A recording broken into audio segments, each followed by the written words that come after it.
Warriors trade idea flips Moses Moody for rangy $48 million center. The Golden State Warriors have to figure out the future of Jonathan Kuminga, who will become a restricted free agent on Monday, June 30th. But the franchise's first piece of business beyond that contractual quagmire is finding a two-way center. Bobby Marks of ESPN suggested on Saturday flipping Moses Moody to New York for Mitchell Robinson, but the Knicks center is an offensive liability in just about every sense of the word. He has never attempted a three-point shot in his 7-year NBA career, and the Indiana Pacers took to fouling him off the ball in the middle of Eastern Conference Finals games during this postseason. As good as Robinson is defensively and despite what he can offer on the offensive glass, the Warriors would perhaps be better suited to find a player with more two-way upside. Names like Brook Lopez and Al Horford come to mind, though they are both free agents and it is unclear what Golden State will be able to do from a free agency perspective until the Kuminga situation is resolved. Another potential option is a trade with the Portland Trail Blazers for Robert Williams III. Williams, 27, can't spread the floor offensively with his shooting like Horford and Lopez, but he is a high-level rim runner and lob threat. Williams is also a quality rim protector who can switch on defense and stay in front of perimeter threats. The caveat to all of that, however, is when healthy, which Williams has not been for the last several seasons. Williams has played in just 61 games over the past 3 years. That said, when he played 61 games in 2021-22 for the Boston Celtics, he earned second-team All-Defense honors and finished 7th in the NBA's Defensive Player of the Year voting. Mark suggested the Los Angeles Lakers take a swing on Williams by trading Gabe Vincent, Jordan Goodwin, and a second-round pick for the $48 million center entering the final season of his 4-year contract. Moody's $37.5 million contract over 3 years carries a salary cap hit of $13.45 million next season, which matches almost exactly the $13.29 million total on Williams' deal in 2025 and wouldn't require a second player to make the money work. Williams would be a swing on behalf of the Warriors, though if he doesn't work out the team could move on with no financial headaches after the upcoming campaign. How Draymond Green helped end the Dillon Brooks/Jalen Green Rockets era. Sometimes basketball delivers justice with the precision of a perfectly timed steal and the satisfaction of a game-winning three-pointer. The Warriors' Game 7 elimination of the Houston Rockets wasn't just another playoff victory. It was the universe's way of saying talk trash, get taken out.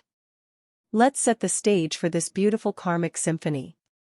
Dillon Brooks, the man who spent 2 seasons perfecting his craft as the NBA's premier antagonist, had the audacity to call Draymond Green a dirty player during their playoff series. This is the same Dillon Brooks whose Memphis flagrant foul on Gary Payton II in 2022 fractured GP2's elbow during the Warriors' championship run. The irony was so thick you could cut it with Draymond's defensive instincts. Brooks didn't just stop at trash talk, he orchestrated a masterclass in playoff disrespect. According to reports, Brooks admitted he was trying to hurt Steph Curry's hand and positioned himself as the series' Mr. Big Bad Wolf. Meanwhile, Jalen Green was supposed to be Houston's rising star, their answer to the Warriors' championship pedigree. But here's where basketball's beautiful brutality reveals itself. Green averaged a paltry 13.3 points on 37.2% shooting throughout the 7-game series against Golden State. Besides his 38-point explosion in Game 2, Green only scored 12 or fewer points in the 6 other games, with 4 single-digit outings highlighting his major weakness as a consistent scorer for a playoff contender. The poetry of playoff elimination. The Warriors didn't just beat Houston, they dismantled the very foundation of Brooks and Green's playoff swagger. This wasn't just about winning a series, it was about exposing the difference between manufactured toughness and championship DNA.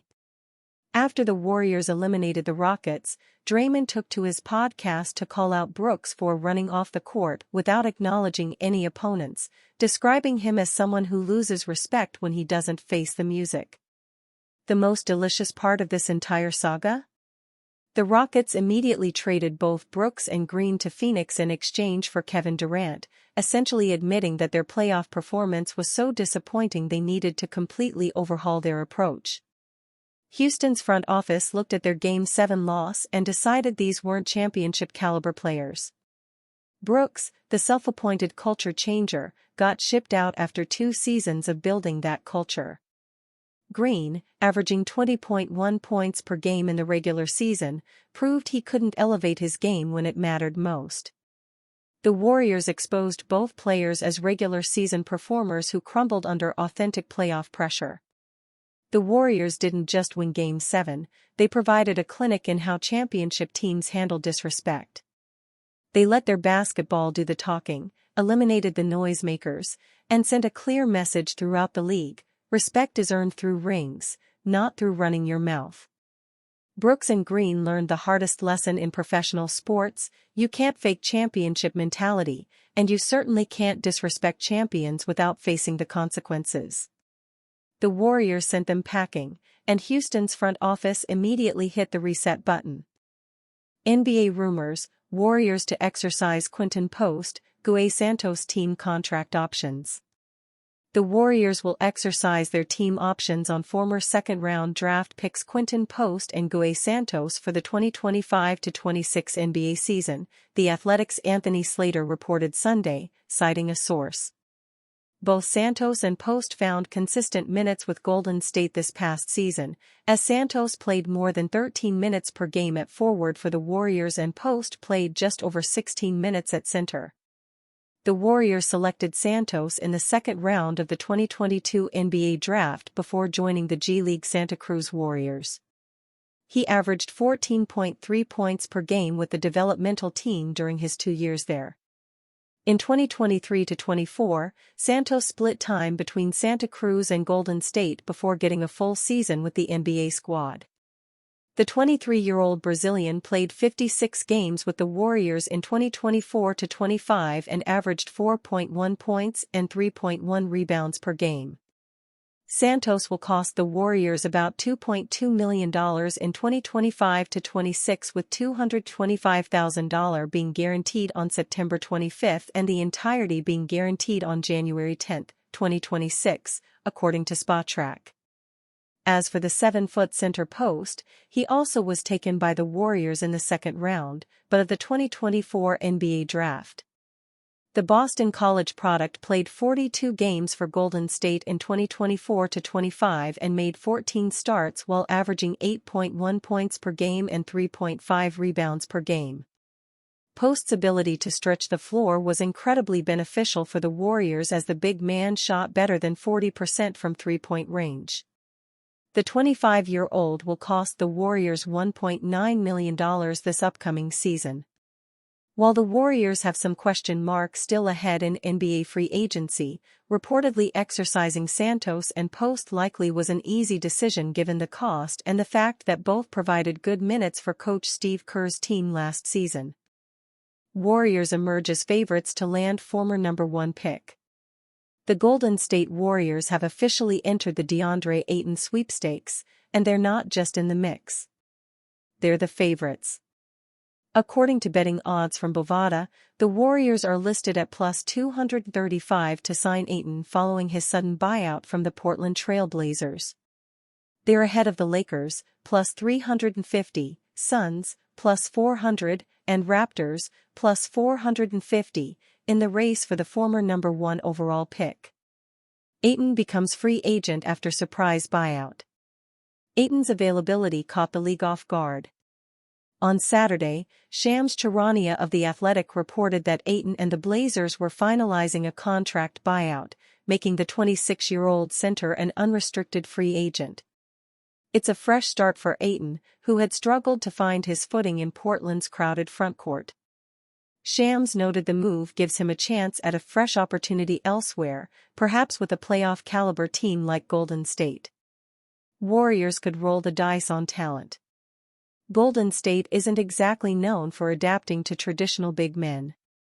Under Steve Kerr, the Warriors have thrived with movement-heavy, pass-first systems that reward IQ over isolation.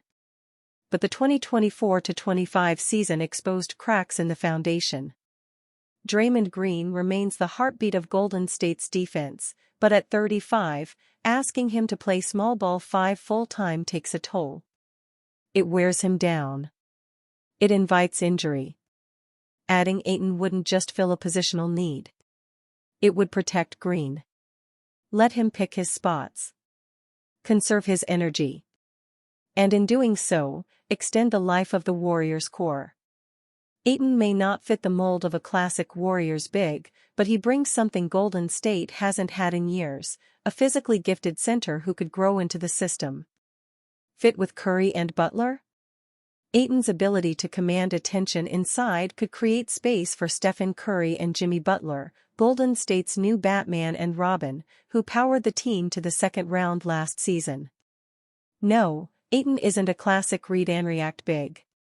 But at 26, he still has room to grow. And during the Suns' 2021 finals run, he showed flashes of the kind of connector the Warriors have long valued. And you fan, what do you think of Deandre Ayton at the Lakers? Leave your opinion, non-Warriors? Leave your opinion in the comments.